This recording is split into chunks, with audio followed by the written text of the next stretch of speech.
कहते हैं ना, जिसके पास कोई नहीं होता उसके साथ ऊपर वाला होता है। सुबह के 4 बजे थे। बनारस का कैंट रेलवे स्टेशन हल्की धुंध और अनजाने चेहरों की भीड़ में धीरे धीरे जाग रहा था। लेकिन उसी प्लेटफॉर्म नंबर 4 की एक बेंच पर एक नौजवान युवती तन्वी अपने 2 साल के बेटे परीक्षित को गोद में लिए चुपचाप बैठी थी। ना किसी को आवाज दे रही थी, ना किसी से मदद मांग रही थी। बस आंखों में नमी, चेहरा उतरा हुआ और मन ऐसा जैसे भीतर ही भीतर कोई तूफान थमने का नाम नहीं ले रहा। हर गुजरती ट्रेन के इंजन की आवाज से वो हल्का सा चौंक जाती, मानो मन के भीतर उठती उम्मीद को फिर से जमीन पर पटक देती हो। उसका छोटा सा बेटा परीक्षित कभी पापड़ वाले की तरफ देखता, कभी बिस्कुट वाले की ओर हाथ बढ़ाता। तन्वी उसका हाथ थाम कर बस प्यार से कहती, नहीं बेटा, ये नहीं लेना। उसकी आवाज में ममता थी, लेकिन आंखों में वो बेबसी जो एक मां भूखे बच्चे को देखकर भी कुछ न कर पाने पर महसूस करती है। उसी बेंच से कुछ दूरी पर बैठा था 28 साल का अंश, एक सॉफ्टवेयर इंजीनियर जो दिल्ली में नौकरी करता था और त्योहार मनाकर वापस लौट रहा था। उसने सुबह से ही तन्वी को देखा था, वही पीली सी शॉल ओढ़े बच्चे को सीने से लगाए बैठी युवती जो हर बार ट्रेन रुकते ही खड़ी होती और फिर भीड़ देखकर वही लौट आती। अंश की आंखों में बस एक ही सवाल घूम रहा था, कौन है ये युवती जो इतनी तकलीफ में भी अकेली है और इतनी बहादुर भी। जब परीक्षित ने तीसरी बार पापड़ की ओर इशारा किया तो अंश से रहा नहीं गया। वो उठा, पापड़ वाले से एक पैकेट लिया और तन्वी के सामने लाकर बोला, लो नन्हे दोस्त, थोड़ा सा खा लो। तन्वी ने चौंक कर देखा, आंखों में सवाल था, गुस्सा नहीं, पर हां, आत्मसम्मान जरूर छलक आया था। आपने ये क्यों लिया? ये बस यूं ही हाथ बढ़ा देता है, इसका पेट भरा है। उसने शांत लेकिन थकी हुई आवाज में कहा, कोई बात नहीं, बच्चे का मन है, थोड़ा सा खा लेगा तो क्या बिगड़ जाएगा।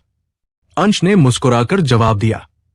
तन्वी कुछ नहीं बोली, सिर्फ अपने बेटे को देखने लगी जो पापड़ खाते हुए पहली बार उस दिन मुस्कुरा रहा था। और उसी पल अंश ने जान लिया, ये सिर्फ भूख नहीं, ये उस मासूमियत की मुस्कान है जो शायद बहुत दिनों बाद आई है। थोड़ी देर बाद अंश ने पास आकर धीरे से पूछा, आप कहां जाना चाहती है? सुबह से आपको यही बैठा देख रहा हूं, कोई परेशानी है क्या? तन्वी पहले थोड़ी झिझकी, फिर बोली, मुझे दिल्ली जाना है, मेरे पास जनरल टिकट है, लेकिन हर ट्रेन में इतनी भीड़ होती है कि बच्चे के साथ चढ़ने की हिम्मत नहीं हो रही। मैं बस सोच रही थी कि कोई ट्रेन कम भीड़ वाली मिल जाए। अरे, तो फिर आप चिंता क्यों कर रही है? मैं भी दिल्ली जा रहा हूं, मेरे पास एसी कोच का टिकट है और मेरे केबिन में जगह भी है। चलिए मेरे साथ, मैं टीटी से बात कर लूंगा। अंश ने ईमानदारी से कहा। तन्वी कुछ पल चुप रही, जैसे जिंदगी में पहली बार कोई भरोसे की डोर थमा रहा हो। फिर बोली, पर मेरे पास तो सिर्फ जनरल का टिकट है, अगर टीटी ने कुछ कहा तो। मेरे पास पैसे भी नहीं है, आपके पास हिम्मत है और वो बहुत बड़ी चीज है। टिकट मैं संभाल लूंगा, आप सिर्फ चलिए। वो झिझकी, लेकिन फिर सिर हिला दिया। शायद अब उसके पास और कोई रास्ता भी नहीं था। कुछ देर बाद ट्रेन आई। अंश ने तन्वी का छोटा सा बैग उठाया और उसे अपने साथ ऐसी कोच तक ले गया। पहली बार ऐसा लग रहा था जैसे किसी ने तन्वी का बोझ सिर्फ बैग का नहीं, बल्कि दिल का भी हल्का कर दिया हो। अंदर घुसते ही ठंडी हवा के झोंके से तन्वी सहम गई। इतना ठंडा क्यों है यहां? उसने अनायास पूछा। क्योंकि आप पहली बार यहां आई है, अंश ने मुस्कुराकर कहा और उसे सीट पर बैठने को कहा। तन्वी अब भी डरी हुई थी। जैसे ही टीटी आया, अंश ने उसे इशारे से बुलाया और कुछ दूर ले जाकर बात की। तन्वी बस दूर से देखती रही, उसकी आंखों में डर था। लेकिन थोड़ी देर बाद टीटी मुस्कुराकर चला गया। सब ठीक है, अब बस चैन से बैठिए, अंश ने लौटकर कहा और पहली बार तन्वी की आंखों में राहत की चमक आई। वो बोली, आपने इतना सब किया क्यों? क्योंकि आप इंसान हैं और इंसानियत आज भी जिंदा है। उसकी ये बात तन्वी के दिल को छू गई। यात्रा शुरू हुई और ट्रेन की खिड़की से बाहर के अंधेरे को एकटक देखती हुई तन्वी अब भी पूरी तरह से निश्चिंत नहीं हो पाई थी। दिल के अंदर एक डर अब भी पल रहा था, शायद इसलिए नहीं कि कोई नुकसान हो जाएगा, बल्कि इसलिए कि वो इतने समय से खुद को अकेला समझती रही थी। और अब अचानक कोई अजनबी उसके लिए इतना कर रहा था, उसकी परवाह कर रहा था। ये भरोसा करना आसान नहीं था। कुछ देर चुप्पी के बाद अंश ने धीरे से कहा, अगर बुरा ना माने तो एक बात पूछूं। तन्वी ने उसकी ओर देखा, कुछ कहे बिना सिर हिलाया। आप इतनी सुबह सुबह इस छोटे बच्चे के साथ अकेले दिल्ली क्यों जा रही हैं? कुछ परेशानी है क्या? तन्वी की आंखों में कुछ पल को नमी तैर गई, लेकिन शायद अब उसका मन बोलना चाहता था, किसी को अपना दर्द बांटना चाहता था। धीरे धीरे उसने बोलना शुरू किया। मेरी शादी 2.5 साल पहले हुई थी। मेरे पति का नाम सुरेश था। नौकरी करते थे एक प्राइवेट कंपनी में। शुरू शुरू में सब ठीक था, लेकिन धीरे धीरे उनकी शराब की आदतें सामने आने लगी। पैसों की तंगी, गालियां और कई बार तो हाथ भी उठा देते थे। कुछ पल के लिए तन्वी रुकी, जैसे शब्दों से नहीं, आंखों से बता रही हो कि कितना कुछ सहा है उसने। फिर आगे बोली, जब मेरा बेटा हुआ तो वो कुछ हफ्तों के लिए सुधर से गए, लेकिन एक दिन अचानक बाइक एक्सीडेंट में उनकी मौत हो गई और मैं बिल्कुल अकेली रह गई। मायके वालों ने भी कह दिया कि अब तेरा रिश्ता ससुराल से है, और ससुराल वालों ने साफ कह दिया, हमारे बेटे के साथ जो रिश्ता था वही सब कुछ था।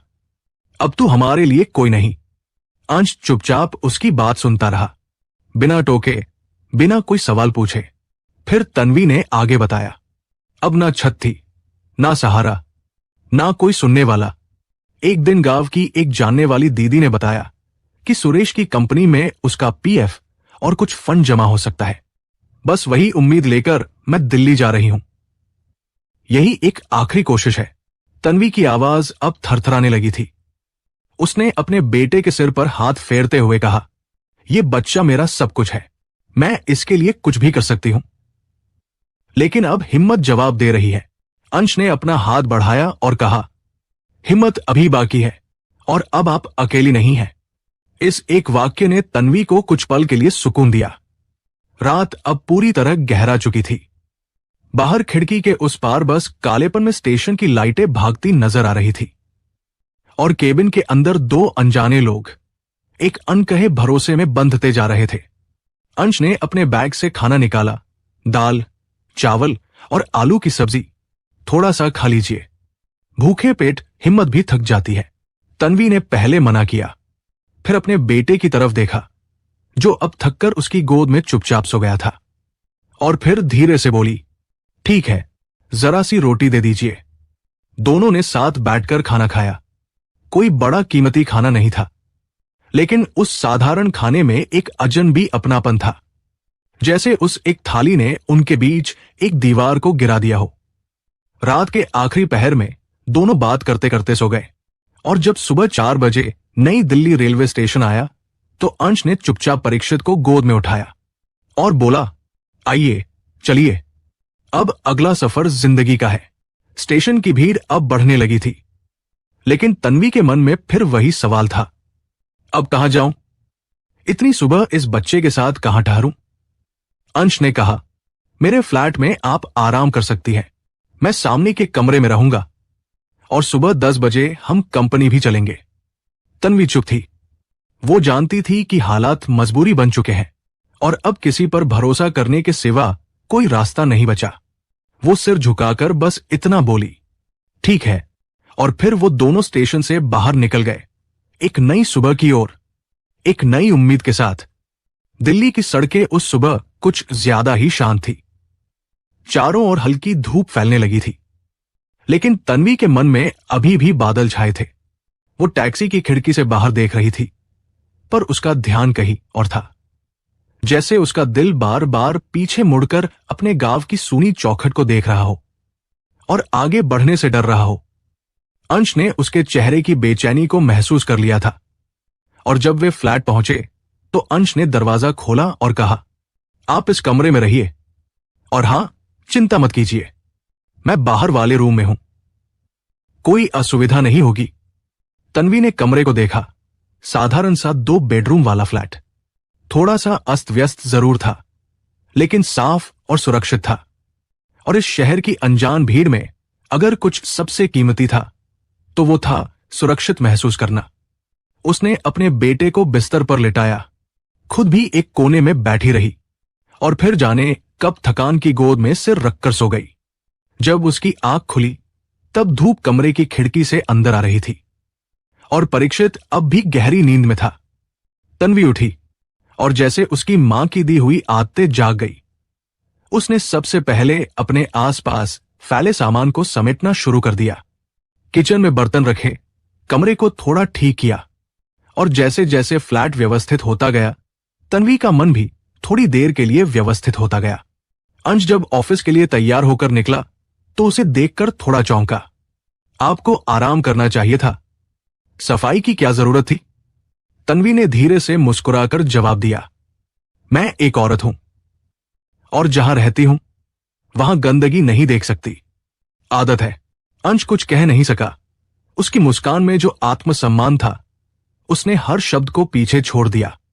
उसने जाते जाते तन्वी को कहा, आप आराम से रहिए, दोपहर तक लौटूंगा और फिर हम दोनों कंपनी चलेंगे। दोपहर में जब अंश लौट कर आया तो तन्वी तैयार थी। उसने अपने बेटे को अच्छे से तैयार किया था और खुद भी सादे सलवार कुर्ते में, माथे पर हल्की बिंदी लगाए, जैसे फिर से दुनिया के सामने खड़े होने की हिम्मत जुटाए हो। वो दोनों ऑफिस पहुंचे। एक बड़ी कंपनी की इमारत के सामने खड़ी तन्वी थोड़ी सहम गई, लेकिन अंश ने उसका हाथ नहीं बल्कि उसके आत्मविश्वास को थाम रखा था। अंदर रिसेप्शन पर जाकर अंश ने मैनेजर मिस्टर घोष से मुलाकात करवाई। सर, ये सुरेश कुमार की पत्नी है, इनके पति का पीएफ क्लेम करना है। मैनेजर ने तन्वी को ऊपर से नीचे देखा। उस नजर में सहानुभूति कम और शक ज्यादा था। देखिए मैडम, आपके पति का अकाउंट हमारे पास है, लेकिन उनके नॉमिनी आपके ससुर हैं, इसलिए क्लेम वही कर सकते हैं। तन्वी के चेहरे की रंगत उड़ गई। मगर वो तो गांव में है और उन्होंने तो मुझे कभी नहीं बताया कि वो नॉमिनी है। मैनेजर ने अपनी कुर्सी पर झुकते हुए कहा, आप नंबर दीजिए, हम कल तक पुष्टि कर देंगे। तन्वी ने नंबर दिया, लेकिन जैसे वो बाहर निकली उसके चेहरे पर एक बेचैनी उतर आई। अंश ने पूछा, सब ठीक है? तन्वी ने धीरे से कहा, नहीं। मैनेजर की नजरों में कुछ अजीब था, जैसे वो कोई और बात सोच रहा हो। अंश समझ गया, कोई बात नहीं, मैं हूं ना, जो भी होगा मिलकर देखेंगे। वो वापस फ्लैट लौट आए, लेकिन उस रात तन्वी सो नहीं सकी और सुबह जब फोन बजा तो मिस्टर घोष की आवाज आई, आपका फंड आपके ससुर ने निकाल लिया है। वो अगले ही दिन आकर सारा क्लेम ले गए और उन्होंने कहा कि आपको कुछ भी नहीं देना। ये सुनते ही तन्वी का पूरा शरीर कांप उठा। क्या? उसकी आंखों से आंसुओं की धार बह निकली। मेरे बेटे का भी हक नहीं समझा उन्होंने। मैं किसके लिए लड़ रही थी और अब क्या बचा है मेरे पास? वो फूट फूट कर रोने लगी। अंश ने उसका कंधा थामा। आप अकेली नहीं है तन्वी, मैं हूं आपके साथ। आप यहां रहिए, मैं आपके लिए कोई काम तलाश करूंगा।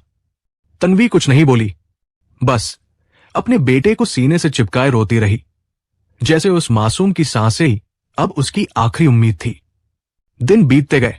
तन्वी अब अंश के फ्लैट में रह रही थी, अपने बेटे परीक्षित के साथ, एक अलग कमरे में, बिल्कुल एक सीमित दायरे में, बिना किसी उम्मीद के, लेकिन बिना किसी शिकायत के भी।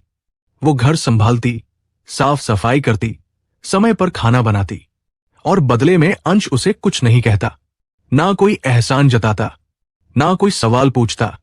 अंश का मन भीतर से बदलने लगा था। उसके लिए अब तन्वी सिर्फ वो युवती नहीं रही थी जो स्टेशन पर बैठी थी, बल्कि अब वो एक मजबूत मां, एक ईमानदार इंसान और एक ऐसी औरत थी जिसने अपनी हालत को झुकने नहीं दिया। परीक्षित भी अब अंश से घुल मिल गया था, उसकी गोद में खेलने लगा था, उसके आने पर दौड़कर दरवाजा खोलता था। एक शाम जब अंश ऑफिस से लौटा तो देखा कि तन्वी खिड़की के पास बैठी थी, हाथ में कप चाय और आंखें कहीं बहुत दूर अतीत में डूबी हुई। अंश ने पास आकर पूछा, क्या सोच रही है? तन्वी मुस्कुरा दी, लेकिन उस मुस्कान में कुछ टूटा हुआ था। बस यूं ही, जब मां जिंदा थी तो वो अक्सर कहा करती थी, बेटा हर अंधेरा सूरज उगने से पहले सबसे ज्यादा काला होता है। शायद अब वो काली रात खत्म होने वाली है। अंश चुप था, लेकिन उसका दिल जैसे कह रहा था, मैं उस सुबह का हिस्सा बनना चाहता हूं। वो तन्वी को देखता रहा और पहली बार अपने दिल में छुपे उस भाव को महसूस किया, जो अब तक सिर्फ इंसानियत और सहानुभूति का नाम था, लेकिन अब धीरे धीरे एक अनकहा रिश्ता बन रहा था। कुछ दिनों बाद जब अंश ऑफिस से देर रात लौटा, तो तन्वी ने पहली बार उसके लिए दरवाजा खोलते हुए कहा, खाना रख दिया है, ठंडा हो गया होगा, लेकिन दिल से बनाया है। अंश मुस्कुराया। दिल से बनी चीजें कभी ठंडी नहीं होती। वो रात दोनों के बीच बहुत कुछ कह गई, बिना बोले, बिना छुए, बस आंखों से। लेकिन अगली सुबह तन्वी ने कुछ ऐसा कहा जिसने अंश के दिल में हलचल मचा दी। मैं गांव लौटना चाहती हूं अंश। यहां लोगों की जुबान लंबी है और अब मेरे चरित्र पर भी सवाल उठने लगे हैं। पड़ोसी बातें बनाने लगे हैं। अंश को जैसे एक झटका लगा हो। अगर लोग बातें बना ही रहे हैं तो क्यों ना उन्हें एक सच्चा जवाब दे दिया जाए। तन्वी ने चौंक कर उसकी ओर देखा। क्या मतलब? अंश ने अपनी सांस रोकी और फिर आंखों में गहराई से देखते हुए कहा, मैं आपसे शादी करना चाहता हूं तन्वी। ना किसी एहसान के लिए, ना समाज को चुप कराने के लिए, बल्कि इसलिए क्योंकि मैं आपसे और आपके बेटे से दिल से जुड़ चुका हूं। तन्वी के हाथ से पानी का ग्लास छूटते छूटते बचा। वो एक पल को निशब्द रह गई। क्या तुम जानते हो कि यह कितना मुश्किल फैसला है? मैं एक विधवा हूं। मेरे पास कुछ भी नहीं है, सिर्फ एक बच्चा है और बीती हुई जिंदगी के जख्म। अंश ने उसकी बात काटते हुए कहा, मुझे तुम्हारा अतीत नहीं चाहिए तन्वी। मुझे तुम्हारा आज और तुम्हारा साथ चाहिए। और तुम्हारा बेटा, वो तो जैसे मेरा अपना हो गया है। तन्वी की आंखें भर आई। उसने कांपते होठों से पूछा, क्या तुम्हारे मां बाप मान जाएंगे? अंश ने मुस्कुराकर कहा, मैंने अपने मां पापा से पहले ही बात कर ली है, उन्हें कोई ऐतराज नहीं। बस तुम हां कह दो। उस रात, बहुत सालों बाद, तन्वी ने फिर से महसूस किया कि उसका भी कोई हो सकता है, कि टूटी हुई औरतें फिर से मुस्कुरा सकती है, और कि प्यार कभी कभी बिना मांगे भी मिल सकता है, अगर नीयत सच्ची हो। उसने धीमे से कहा, अगर तुम्हें मेरे बेटे के साथ पूरी जिंदगी बिताने का यकीन है तो मेरी तरफ से हाँ है। कुछ ही हफ्तों में सब कुछ बदल गया। अंश ने तन्वी से सादगी से शादी की। ना कोई शोर, ना कोई दिखावा, बस घर के मंदिर के सामने मां पापा की आशीर्वाद भरी मौजूदगी में एक छोटी सी माला और 2 दिलों का वादा। उस दिन परीक्षित भी खूब हंसा था, क्योंकि उसे अब मम्मी के साथ साथ पापा भी मिल गए थे। और अंश, वो बस उसकी उंगली थामे हुए खुद को सबसे धन्य समझ रहा था। शादी के बाद जिंदगी ने एक नया मोड़ लिया। अब वो फ्लैट, जिसमें कभी एक महिला चुपचाप शॉल ओढ़े बैठी रहती थी, अब वहां बच्चों की हंसी, रसोई से आती चाय की खुशबू और 2 लोगों की साझी मुस्कान गूंजती थी। तन्वी ने अपने आत्मसम्मान को दोबारा जीना शुरू किया। उसने घर से ही एक छोटा सा कढ़ाई बुनाई का काम शुरू किया, जिसे अंश ने ऑनलाइन प्लेटफॉर्म पर बेचने में मदद की। और धीरे धीरे तन्वी खुद कमाने लगी। वो औरत जो कभी स्टेशन की बेंच पर बैठी सोच रही थी कि अगली ट्रेन में चढ़े या नहीं, आज हर सुबह अपनी बेटे को गोदी में लेकर कहती, हम औरतें ट्रेन की तरह होती है बेटा, चाहे जितनी देर से आए, अपनी मंजिल जरूर तय करती है। समय गुजरता गया। परीक्षित बड़ा हुआ। अंश और तन्वी की एक बेटी भी हुई, नन्ही गुड़िया। और अब उस फ्लैट में 4 सांसें थी, 4 दिल थे और एक पूरा परिवार। एक दिन अंश ऑफिस से लौटा तो देखा तन्वी खिड़की के पास बैठी थी, वही जहां वो पहले दिन बैठी थी। लेकिन इस बार उसके हाथ में चाय नहीं, बल्कि एक किताब थी, और चेहरे पर उदासी नहीं, बल्कि एक संतोष था। अंश ने पूछा, आज फिर कुछ सोच रही हो? तन्वी मुस्कुराकर बोली, हां, कभी कभी सोचती हूं, अगर उस दिन तुम नहीं मिलते तो मैं कहां होती। अंश ने बिना देर किए कहा, तो शायद मैं भी अधूरा रह जाता, क्योंकि मैं भी उस दिन सिर्फ छुट्टी से नहीं लौट रहा था, मैं तुम्हें खोजने निकला था। ये मुझे बाद में समझ आया। तन्वी की आंखों से एक नन्हा सा आंसू टपक पड़ा, लेकिन इस बार वो आंसू किसी दर्द का नहीं था, वो आंसू एक कहानी पूरी होने की गवाही था। अब तन्वी स्टेशन पर बैठी औरत नहीं थी, अब वो एक पत्नी थी, एक मां थी, एक उद्यमी थी, और सबसे बड़ी बात, वो अब खुद के लिए जी रही थी। कभी जिस जिंदगी में बस दिल टूटने की खामोशी थी, अब वहां प्यार से भरी हंसी थी। और शायद यही तो असली जीत है, क्योंकि जिस दिन